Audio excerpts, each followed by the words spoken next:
Assalamu alaikum, this is Huma Khwaja and you are watching HumSub News. Let's have a look at the headlines. Supreme Court to deliberate reopening Hudaibiya Paper Mills reference. Chief Justice of Pakistan Mia Saqib Nisar on Friday ordered the formation of a Supreme Court bench to deliberate a reference pertaining to the Sharif family's Hudaibiya Paper Mills. The three-judge bench will be headed by Justice Asif Saeed Khosa, who headed the five-member Supreme Court bench that issued the decisive Panama Papers verdict, and will also include Justice Dost Mohammed and Justice Mazhar Alam Miakhir. The bench will begin hearings pertaining to the reference on November 13th. Court moved against Maryam for anti-judge's remarks. A petition has been filed in the Lahore High Court seeking contempt of court proceedings against Maryam Nawaz, daughter of ousted Prime Minister Nawaz Sharif, for her alleged contemptuous remarks against judges of the Supreme Court.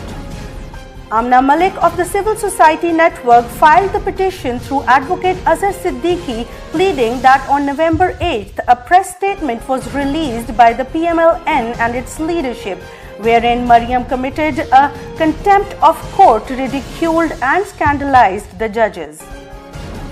Security and Exchange Commission of Pakistan ex-chairman Hijazi's acquittal plea dismissed in Chaudhry Sugar Mills record tampering case.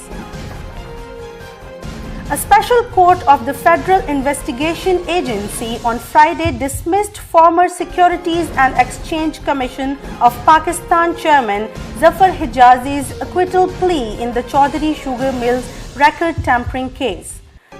The court indicted Hijazi on October 27 for tampering with records related to the Sharif family's sugar mills by pressuring his subordinates to change dates on documents pertaining to the mills.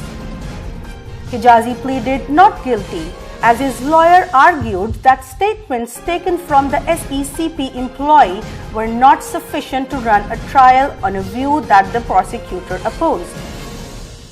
India reiterates conditions for talks with Pakistan. India said on Thursday that there had to be a conducive environment and an atmosphere free of terror for talks to resume with Pakistan.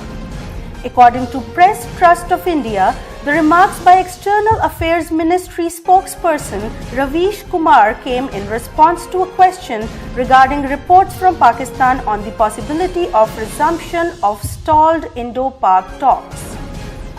Asia being held hostage by twisted fantasies of Kim Jong-un, said Trump. US President Donald Trump on Friday said the Asia-Pacific region was being held hostage by the twisted fantasies of North Korean leader Kim Jong-un, as he called on countries to stand united against Pyongyang. Trump has embarked on a tour of Asia this week, trying to rally regional support for curbing North Korea's nuclear weapons program, warning that time is running out over the crisis. The future of this region and its beautiful people must not be held hostage to a dictator's twisted fantasies of violent conquest and nuclear blackmail, he said during a speech in Vietnam to the annual Asia-Pacific Economic Corporation Forum. Trump's $250 billion China miracle adds gloss to off-kilter trade. The United States is committed to the complete and permanent denuclearization of North Korea. So important. China can fix this problem easily and quickly. And I am calling on China and your great president to hopefully work on it very hard. I know one thing about your president. If he works on it hard, it will happen. There's no doubt about it. Right now, unfortunately, it is a very one-sided and unfair one. But I don't blame China.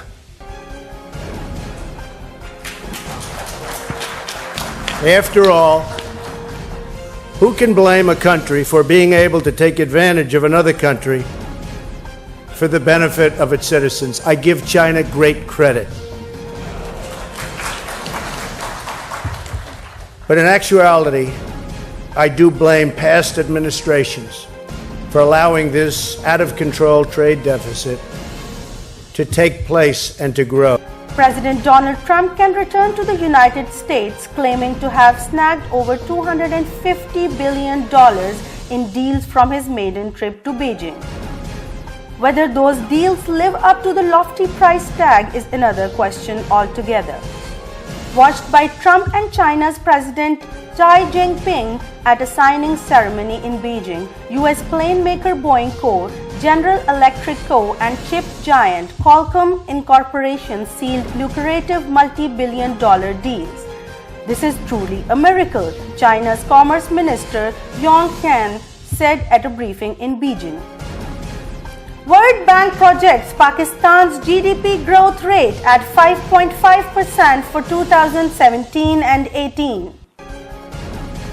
The World Bank projects that Pakistan's GDP growth rate will be 5.5% and 5.8% for 2017-18 and 2018-19 respectively, despite an increase in microeconomic imbalances in the last financial year.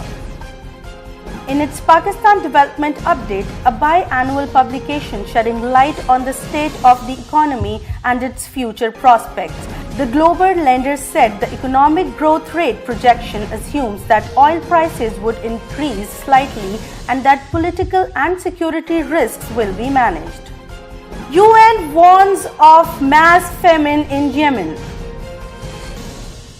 Yemen is facing a mass famine that will affect millions of lives unless the Saudi-led coalition ends its blockade and allows aid deliveries into the country, the UN aid chief has warned. Mark Lowcock, the UN Under-Secretary General for Humanitarian Affairs, warned it will be the largest famine the world has seen for many decades, with millions of victims.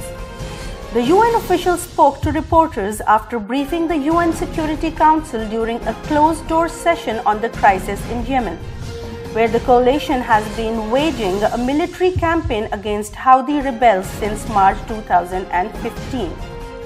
Mahira Khan drops 3 truth bombs about harassment in the workplace. Yes, absolutely. See, like the world over, I mean, if you notice what's happening across the board around the world is that more and more people are speaking out, talking about harassment or abuse or any kind of abuse. I think we have the means now to talk about it more openly, I feel, you know. We're also maybe less fearful in a way, but I think it's about the means. So we have social media, you know, and people are just going out there and talking about it. And definitely in Pakistan, there is more of a discussion, more of a debate about. There are a lot of things that contribute to rape and harassment, and the victim's conduct is not one of them, said Mahira Khan as she gears up for the release of her upcoming movie Varna. That's all from the newsroom. Keep watching HumSub News.